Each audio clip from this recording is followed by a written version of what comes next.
On June 10th, 2015, in Springfield, Missouri, a mother, Dee Dee Blanchard, was found murdered in her home.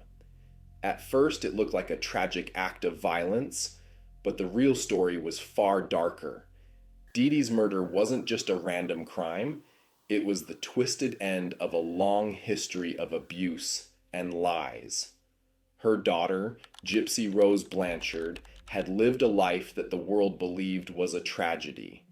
But the truth came out after Dee Dee's death. The same young woman who'd used wheelchair for years was seen walking. This wasn't just a case of murder, it was the tragic story of control, manipulation, and a desperate daughter fighting for freedom. Welcome back to True Crime Case Files. I'm Alex Cross. Here, we dig deep into real cases and uncover the twisted truths hiding behind closed doors. If you like real cases with real consequences, hit that subscribe button and ring the bell. Today's case is one of the most disturbing we've covered. A deadly mix of medical fraud, child abuse, and murder. But who was truly behind it? Was it the daughter the town believed was helpless, or the man she pulled into her escape? Clauddine Dee Dee Blanchard was born May 3rd, 1967, in Chack Bay, Louisiana. She lived a life shaped by hardship, working as a nurse's aide alongside family and friends. At 23, Dee Dee met Rod Blanchard at a bowling alley, and they married in 1990. They had Gypsy Rose in July 1991, but soon after their marriage fell apart and Dee Dee moved back in with her family. Despite their separation, Dee Dee gave Gypsy the name Gypsy Rose, combining her love for the name Gypsy and Rod's fondness for Guns N' Roses. But the story took a dark turn early on. By 3 months old, Dee Dee claimed that Gypsy had sleep apnea, even though tests proved otherwise. The lies continued to escalate. Gypsy was soon diagnosed with muscular dystrophy, leukemia, and numerous other illnesses, but there was no evidence to support these claims. Dee Dee convinced doctors and the world that Gypsy needed a feeding tube, a wheelchair, and constant medical supervision. Gypsy's life became a series of hospital visits, surgeries, and false diagnoses. Gypsy appeared at public events, including Special Olympics and the crew of Mid-City Mardi Gras Parade, a child celebrated by the community as a brave survivor. But behind closed doors, Dee Dee was abusing Gypsy, keeping her isolated from the real world. Dee Dee even convinced the world that Gypsy was mentally and physically disabled. Gypsy never had the chance to live a normal life. There were signs something wasn't right, but they didn't look like a crime. They looked like a struggling family. In February 2012, police were called after Dee Dee and Gypsy were caught shoplifting $21.53 worth of arts and crafts items from Hobby Lobby. The items were hidden under Gypsy's legs in her wheelchair. Dee Dee told officers they'd returned from Disney World, wanted to scrapbook, and the theft was accidental. But the bigger red flag wasn't the shoplifting. It was that Gypsy had a secret life. At night, away from her mother's supervision, Gypsy used the internet.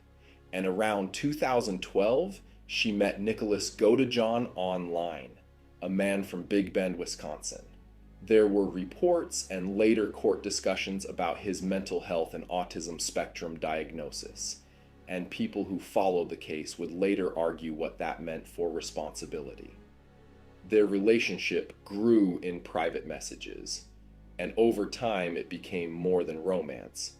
It became a plan. Gypsy started confiding in a neighbor, Alea Woodmansee, about her secret boyfriend. Alea tried to warn her off. She thought it was fantasy. She didn't think it would ever become real, but Dee Dee's control reportedly tightened. Destroyed devices, restrictions, isolation, and then the step that changed everything. Gypsy and Nicholas stopped talking about running away and started talking about killing Dee Dee, because when escape feels impossible, some people start looking for a door that doesn't exist. In June 2015, Nicholas traveled to Springfield. According to the case details, he arrived after Gypsy had sent him money for a bus ticket. It was timed around a medical visit. An ER trip connected to Gypsy's feeding tube. Then came the night of June 10th. After they returned home from a store run, Dee Dee went to sleep. Gypsy let Nicholas into the house, and this is the detail that matters. She gave him items, duct tape, gloves, and a knife, with the understanding that he would use them. Gypsy later said she hid in the bathroom and covered her ears, trying not to hear what was happening. Nicholas stabbed Dee Dee repeatedly while she slept.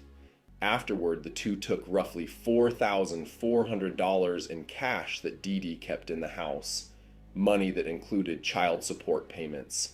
Then they fled. They went to a motel outside Springfield and stayed there for days while planning their next steps. They were caught on security cameras at stores, ordinary moments that become eerie when you realize what had just happened, and then they moved again, a bus trip north, back toward Wisconsin. To avoid being caught with the weapon, it was mailed away. They believed they'd done it. They believed they'd escaped.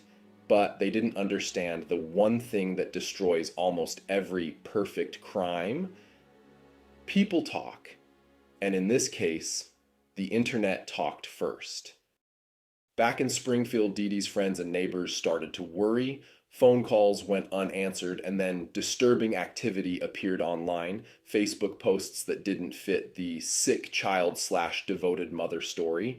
People gathered at the home. They noted something that made the silence feel wrong. Dee Dee's modified vehicle was still there. The windows were hard to see through, and no one answered the door. They called 911.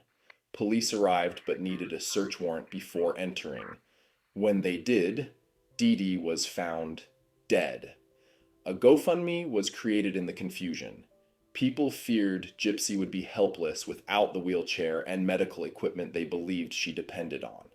But then investigators got a crucial lead from Aaliyah Woodman C., the neighbor who had saved printouts and knew about the secret boyfriend. Using that information, investigators traced an IP address to Wisconsin. The next day, law enforcement raided the home in Waukesha County. Gypsy and Nicholas surrendered. They were taken into custody, and the world learned something that flipped the case upside down. Gypsy was alive, and the terminally ill child narrative began collapsing in real time. Greene County Sheriff Jim Arnett warned the public, things are not always as they appear. It wasn't just a murder investigation anymore. It was an investigation into the entire life Dee Dee had presented to the public. And as law enforcement dug in, they found signs that Gypsy had operated multiple online identities, multiple Facebook accounts, multiple names, multiple versions of herself. And that raised the hardest question of all. Why would Gypsy resort to murder? If this was abuse, why didn't someone stop it sooner? As the story spread, public emotions split into two camps. One camp saw Dee Dee only as a victim, brutally murdered in her bed. The other camp looked at Gypsy's life and saw years of control, medical, manipulation, and isolation, a victim who believed escape was impossible. And somewhere in the middle was Nicholas, the man who carried out the killing, pushing Gypsy further into a plan she thought would set her free. Nicholas's defense would later argue manipulation and that he was autistic, unable to understand the full consequences of his actions. Prosecutors made it clear Nicholas chose to kill Dee Dee. The motive wasn't money alone. It wasn't jealousy. It wasn't rage in a single moment. It was a long buildup where fantasy became the only way out. And that's what makes this case so disturbing. It doesn't fit neatly into good and evil.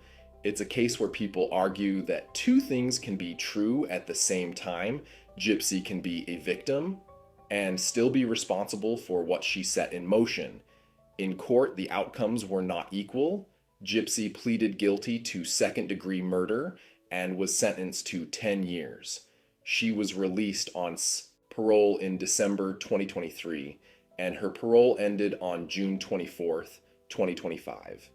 Nicholas was convicted of first-degree murder and armed criminal action, sentenced to life without parole plus 25 years. He is serving his sentence at the Potosi Correctional Center.